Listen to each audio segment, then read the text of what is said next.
తన భార్య వాణి అహంకారపూరితంగా వ్యవహరిస్తుందని YCP MLC Duvvada Srinivas అన్నారు. కుమార్తెలకు తనపై ద్వేషం నూరు పోశారని విమర్శించారు. కుటుంబం వివాదం రోడ్డెక్కిన నేపథ్యంలో దువ్వాడ శ్రీనివాస్ మీడియా సమావేశం నిర్వహించారు. ఈ కుటుంబ వ్యవస్థ, కుటుంబ వ్యవహారం, నా కుటుంబమే నా మీద దాడి చేసే పరిస్థితి. మనిషిలో యాంటీబాడీస్ ఉంటాయి. ఆ యాంటీబాడీస్ మనిషి మీద తిరిగి యాక్ట్ చేస్తుంటాయి. అప్పుడు మనిషి చాలా ఇబ్బందులకు అనారోగ్యానికి గురి కావచ్చు. అలాంటి పరిస్థితి నాకు కుటుంబమే. రాజకీయాన్ని ఎంతగా చూశాను, రాజకీయం నా జీవితంలో ఎంత గట్టిగా ఒక కృతనిశ్చయంతో ఒక ఆలోచనతో పెట్టుకున్నాను పనిచేయాలి. కుటుంబం కూడా అలాగే చూశాను. నేనేమి స్థితివంతుని కాదు, శ్రీమంతుని కాదు. ఎంఏ ఇంగ్లీష్ చేసి లా చేసి ఇవాళ కృష్ణమూర్తి గారు సెక్షన్ ఇంజనీర్గా రైల్వేలో పనిచేస్తే వాళ్ళ పెద్దబ్బాయిగా నేను ఒక ఉన్నతమైన స్థాయికి రావాలని రాజకీయాన్ని ఎంచుకొని నేను పనిచేస్తాను. వాతావరణం ఉంటుంది. ఈరోజు 2 ఏళ్లుగా రాష్ట్రంలో దువ్వాడ శ్రీనివాస్ కుటుంబం, రచ్చకెక్కిన కుటుంబం ప్రతిరోజు వార్తలు. ఈరోజు ఎన్నికలు అయిపోయిన తర్వాత కూడా దువ్వాడ ఇంటి వద్ద హైడ్రామా, దువ్వాడ ఇంటి వద్ద నాటకీయ పరిణామం ఉందన్నా. మరికొంతమందిని ముసుగొలిపి ఆ ఎంపీ టికెట్ శ్రీకి కాదు ఇతనికి ఇవ్వండి అన్నట్టు మీ దగ్గరికి పంపారు. ఎప్పటి నుంచో నేను నరకం అనిపిస్తున్నానన్నా.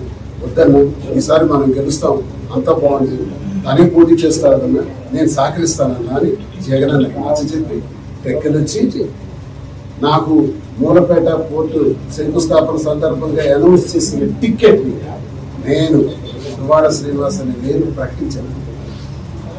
దువ్వాడ వాణి పోటీ చేస్తాను, నేను చేయను, నేను పార్టీకే పనిచేస్తాను అంటే నా 25 సంవత్సరాల కష్టాన్ని 100 మెట్లు కిందకి దిగి కుటుంబ రక్షణ కోసం, కుటుంబ సంక్షేమం కోసం, కుటుంబం బాగుండాలి, కుటుంబం రోడ్లు ఎక్కకూడదు. సరే తను ఆశపడుతుంది, తను అవని, నేనైతే తనైతే అనుకున్నాను తప్ప అలా అనుకోని వాడిని అయితే నేను టికెట్ జగనన్న కన్విన్స్ చేస్తానా? నేను వచ్చి దువ్వాడ వాణిగా పోటీ చేస్తానని అనౌన్స్ చేస్తాను. బాగున్నప్పుడు ఎలా ఉన్నానో ఆర్థిక ఇబ్బందులకి ఎదుర్కొనే సందర్భంలో కూడా అలాగే చూశాను. నా సమస్య, నా కష్టాన్ని, నా బాధని తాకని వాళ్ళు చూసుకుంటూ ఇద్దరు కుమార్తెలు చిన్నప్పటి నుంచి అల్లారు ముద్దుగా పెంచుకుని ఇవన్నీ మీకు తెలియని విషయాలు పెంచుకుంటూ వాళ్ళకి పెద్దవాళ్ళు డాక్టర్స్ని చదివేటప్పుడు నా కృషి అంతా నేను చేస్తాను. ఏ తండ్రి అయినా చేస్తాను. సామాన్యుడి నుంచి కోటీశ్వరుడు వరకు ఏ తండ్రి అయినా ఇదే చేస్తాడు. నేను తండ్రిగా ఇది చేసింది చెప్పుకోవటం ఒక విశేషం కాదు. ఇది నేను ఏదో నా గురించి నేను చెప్పుకోవటానికి చెప్పట్లా. కుటుంబ వ్యవహారం రోడ్డెక్కింది కాబట్టి చెప్పాల్సిన అవసరం వచ్చింది కాబట్టి చెప్పక తప్పని పరిస్థితులు వచ్చాయి కాబట్టి ఆఖరికి నేను నా కుటుంబాన్ని ఎలా చూసాను అలా చూసాను అని చెప్పుకునే దుస్థితి నాకు ఏర్పడింది. చాలా బాధపడుతుంది. ప్రకటించినప్పటికే 4 సిట్టింగ్లు అయ్యే అధిష్టానం వద్ద. ఆ 4 సిట్టింగుల్లో తన అధిష్టానం వద్ద పెట్టిన డిమాండ్ ఏంటంటే టికెట్ నాకు ఇవ్వండి, నాకు దువ్వాడ శ్రీనివాస్తో డివోర్స్ ఇప్పించండి, విడాకులు ఇప్పించండి, లేదంటే నేను ముడేసుకొని ఇక్కడే విషం తాగి చేస్తాను. ఇది నాకు అధిష్టానం. ఈ రకమైన పరిస్థితుల్లో నేను అధిష్టానానికి ఒక మాట చెప్పాను. కాబట్టి ప్రతి ఒక్కరు ఇప్పుడు గారు కొన్ని సంవత్సరాల పోతే నాలుగు అర్థం కాదు. అలాంటి జీవితం గడిపిన నేను ఇక్కడ ప్రశాంతంగా ఉంటున్నాను. ఆస్తులన్నీ రాసేసాను, అన్నీ చూస్తాను. ఇప్పుడు కూడా చెప్తున్నాను, ఈ క్షణం కూడా చెప్తున్నాను, చూస్తాను. నా బాధ్యత, నా శక్తి ఉన్నప్పుడు భగవంతుడు నాకు ఇచ్చిన అవకాశం వాళ్ళని గౌరవంగా చూడొచ్చు. నా బాధ్యత చేస్తాను. దేవుడికి మన రాత్రి వచ్చింది.